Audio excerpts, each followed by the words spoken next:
This is Spyro Reignited. We're here on Xbox Series X, where the game has been added to Xbox Game Pass. Be sure to like the video, subscribing is great as well. This is a collection of 3 classic Spyro games that have been upgraded and put together in a cohesive way where the art style, art direction, and gameplay design all mirror one another in what makes a really cohesive and generally beautiful kind of offering. These games are a lot of fun. They're classic 3D platformers, and in the vein of the Crash Bandicoot collection of games, we've got this really lovely compilation of, well, Spyro games to enjoy, which I think is fantastic, especially if you are a fan of this purple dinosaur with a bit of attitude. Dinosaur? More like purple dragon, am I right? He's not Barney. So what are we getting here? It's 1440p, 30 FPS, auto HDR. Little disappointing that they never updated anything or anything like that. But, you know, that's what you get with Xbox, right? So we've got 3 games. We've got Spyro the Dragon, we got Spyro 2 Ripto's Rage, and we've got Spyro Year of the Dragon. It's a 3D platformer. So expect a collectathon where you go around gathering certain things, facing off against various foes, and across the games you begin to get more and more upgrades and new things to do, and new challenges, and new enemies, and slightly new abilities as you go forth, as each game back in the day was, you know, adding new things that Spyro could do, and we see that kind of mirrored within this package, which it should be, but the big difference here being that it has a cohesive visual aesthetic and art direction that kind of makes these games all fit together in a loving way. These mutts are kind of a little annoying, aren't they? Yes, they are. The original Roast Master's back. Same sick burns, same smoldering attitude, all scaled up. That's what I'm talking about. So you're trying to save the other dragons. There's problems, enemies, various foes, and a variety of different challenges across unique levels, whereas Spyro, you are saving the day, quote-unquote, and I'll be showing off... Oh, I actually died there. Showing off each of the different Spyro titles included in here, so you get an idea of how they all look and kind of run. I mean, obviously it would be nicer to have a better frame rate, and I'm sure we could bump up to a higher resolution. A little disappointing that they don't have teams to kind of go and do that sort of thing now that they, you know, this is under the Xbox brand, but yeah, as I said, it's just kind of you get what you get. Anyways, hopefully this is an encouraging thing for people that have never played Spyro to, these dogs are so annoying. Give Spyro a chance, because I think this one is quite wonderful. It's a lot of fun. Oh, burnt toast. I never got that? Oh, without getting hit by him. Okay, wow, yeah. That's a good revisit for me. I'm already up 30 gamer score, that's what I'm talking about. 0 complaints about getting that. I actually can't believe I never got that the first time. So there's a variety of different challenges, setups, locations, hub-type world areas that you go to and visit, with new challenges, new dragons to save, new things to do. It's just kind of like a fun, easygoing, kind of charming thing. There is levels of difficulty to this one as well, too. It's not all easygoing, smooth ride for Spyro, and I guess to some degree it comes down to your skills, but no, it's a very lovely, I guess you would say, package of games, compilation of titles, especially if you're like revisiting it. I'm sure there's a great sense of nostalgia as you go back and be like, oh yeah, I remember these games from, you know, years gone, and it's kind of funny revisiting it already because this collection of games came out quite a while ago. But that's the fun of Game Pass, is a good little excuse to revisit things and take a look at stuff. And obviously for Spyro, I was like, no, you gotta jump in and take another dive for Spyro the Dragon, of course. I mean, it's a beloved classic character, right? And we're just kind of showing off some of the missions and everything. Just gives you an idea of sort of how it looks and how it runs. But it's got like a charm to it for sure, and all this like silly zany stuff. I think like again the sort of animations and like the art direction, all that for these characters is just so well done. Like they really did put together something that is truly special, and it's just kind of a shame we haven't gotten a new Spyro game. Oh. Yeah, I was really hoping that this would lead way into getting a new game. Like Crash Bandicoot got a new game, but it's like poor Spyro the Dragon, you don't get anything. I mean, I'm assuming that maybe if things go well enough and people check this out enough, we get some more Spyro, but for now we're just kind of in wait. Is that... Oh, that's an interesting eclipse there. Anyways, yeah, so you go on these zany missions and levels with some challenge and dramatic dragon deaths, which are kind of funny. Oh, get right back in there, Spyro. It's not that bad. Actually, I forgot how tough some of these enemies are. So is this like this Mama thing here, or like basically is sending the kids out to go and, you know, fight the dragon with the armor? Wouldn't that armor heat up? Well, I guess it does. Take an attack. Oh! From Spyro here, and they seem to be fine, I guess, even if I cook them. Definitely a level of challenge to it. Whoa! I think I gotta kill this guy. Uh-oh. I have a feeling someone's not gonna go down too easily. Oh no, he's burned. A little bit of a scorch mark on the rear end there. Nobody likes when that happens, right? Anyways, let's move on to the second Spyro experience. The adventure continues with Spyro 2, Ripto's Rage.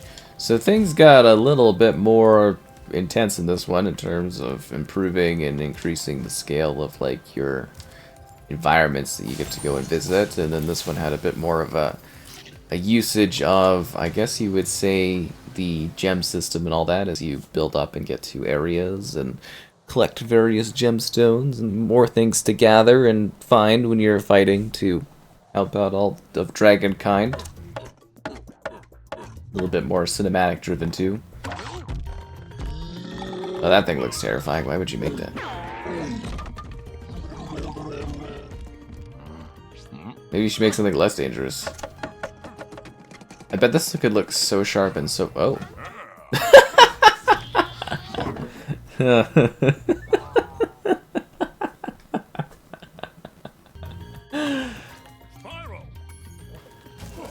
Anyways, I bet this really could look sharp and super fluid if they would just bump it up, right? It can't be that much work for them to just, you know, have a team come in and just kind of clean these up quickly. Well, I guess they don't own the studio anymore, do they? Yeah, never mind. Totally forgot about that.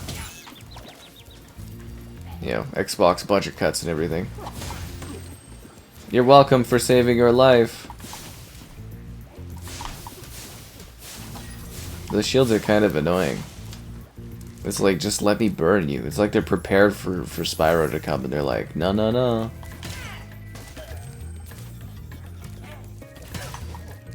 It's just, it's less fun when you can't just scorch your enemies, right? Had that coming, I didn't line that up properly.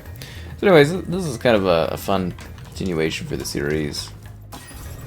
And it just, like, you can really tell immediately the difference that they've just kind of like really amped up how they do the narrative and stuff. Because that's the point of these games, is visually they look the same, gameplay wise they kind of play the same, but they retain the stuff that made them uniquely special, each of the different games, when they released. So yeah, it's the innovations from 1 to 2 to 3, but you also then get a vision that makes it kind of look like these games all came out at the same time. Which is funny, because like from a perspective of, you know, game releases, trilogies and stuff like that happened a lot closer together. You didn't have to wait a couple decades of your life for a trilogy, they just kind of came out. So it is sort of interesting that, like, because so much time has passed, you can release this, and then if someone from like a newer generation was like wanting to take a look at this, they would basically, to them, they would just perceive it as like one cohesive experience, which I think is kind of fascinating. Whereas obviously, I know, and some others might know, that these came out at completely different times, which is exciting for a little bit of nostalgia and fun. But I think the biggest thing is that, you know, just the putting these on Game Pass, it opens it up for a whole audience to easily jump in and, you know, nostalgia return, or some younger people maybe get an idea of what Spyro has to offer, and yeah, it would be really genuinely cool to have a new one, or even more of them available. As I said, there's so many Spyro games, and it's like, you just don't get to enjoy them. Oh, he's coming in for sausage too? That's funny. The humor, it's so cheeky, the Spyro stuff, am I right? Such a cheeky level of humor, I love it. Spyro the Dragon. It is a pleasure to be taking a look at this on the Game Pass, actually, to have an excuse to revisit these games again. Because they're so much fun. Colossus. I'm trying to think of where I haven't really gone yet. Oh, hello there, fairy. Colossus, that's good. We did this one over here. I'm just trying to adventure and see new areas, you know what I mean? Oh yeah, and then we have to do this stuff. Yeah, I remember this. The different individuals running the different areas. I really do think this one's kind of neat. Like, it's definitely different. You can see the water was like kind of a thing. They were like, oh, we can do water stuff. The life aquatic. Although it doesn't seem like my fire does a whole lot down here in the water. I wanna be under the sea. This looks so good, but it could look better. Like, I think it's just like very stylistic, like art direction wise, gameplay wise. Like, Spyro is such a neat character. Because there was like tons of platformers, tons of 3D platformers, people always wanting 3D platformer mascots, but like, not all of them sort of hit off like some of them did, and some definitely have thrived a little bit better. Like, in the modern era, you don't really see too many of these characters left, or when you do see them, they come back as like glorified cameos, or they get little compilation packages every so often, which is nice, but you don't really see like constant like new entries, and that's such a shame, because yeah, I remember when I was younger, you get one of these all the time, and game development ruins the fun of everything because it takes forever. Thank you. See, they were like, oh, we could do water stuff in our games, and you seeing everything have like revolving around like new water stuff. That's always the thing with video games, is they're like, you know, they do one thing and they think, oh, well, what can we do that's different for this follow-up? And you see their follow-up like completely revolve around like a specific concept, which is kind of hilarious. That was a smackdown, Mr. These like penguin-like things?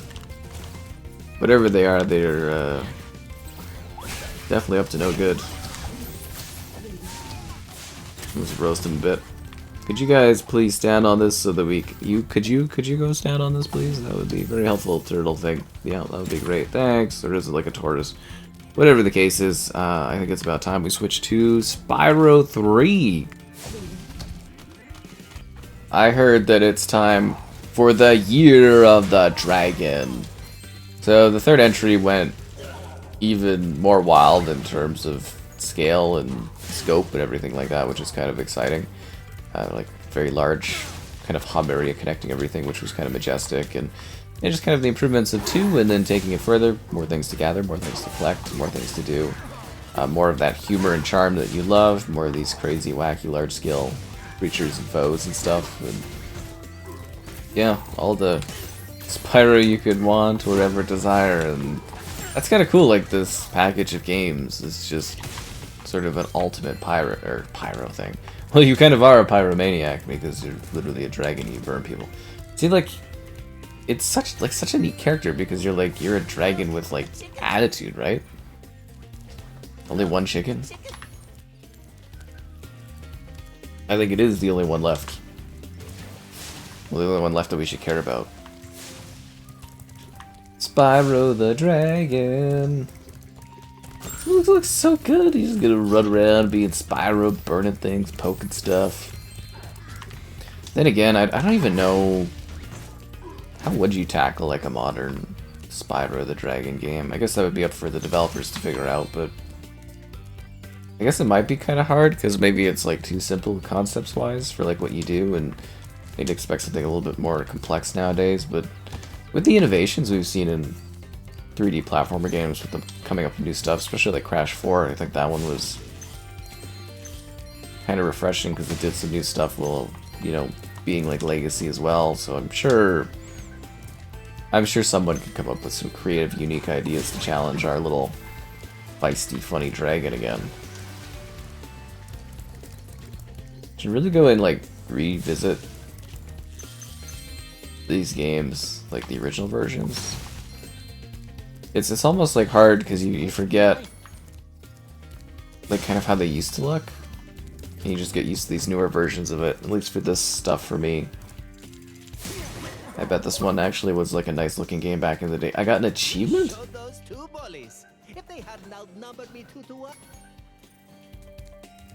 You guys are useless. Hey, at least I get some achievements on this revisit. That's a good day for me, is when I'm unlocking some gamer score. Was there another chicken thing I was supposed to get? No good on the chickens? It's the last giant chicken. I hope it lasts you a long time, snack-wise. Because these are kind of like really simplistic levels, aren't they? Like there's not necessarily a lot of scope to them. You do the little side rolls. Oh, there's something fun just about like hopping around, roasting stuff. Okay, I feel like I could actually jump, like run jump across that sort of scenario, right? Oh, come on. Maybe I'm not giving like enough confidence in Spyro's ability to just like literally run over there. Although I'm sure there's someone that's it's more recently that's remembering exactly what you do, because you can do like a run, dive kind of thing. Like I think we got to get over there if I'm not mistaken. Let's see what's up there. Is it just like a ruby up there? There's an egg over there.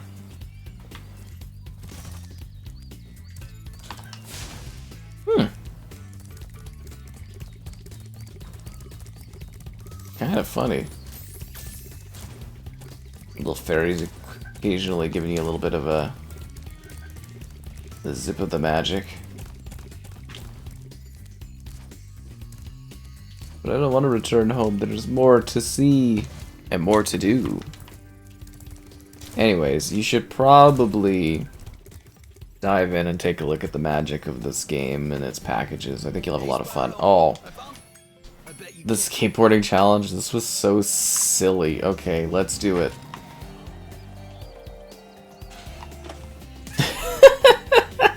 This is skateboarding.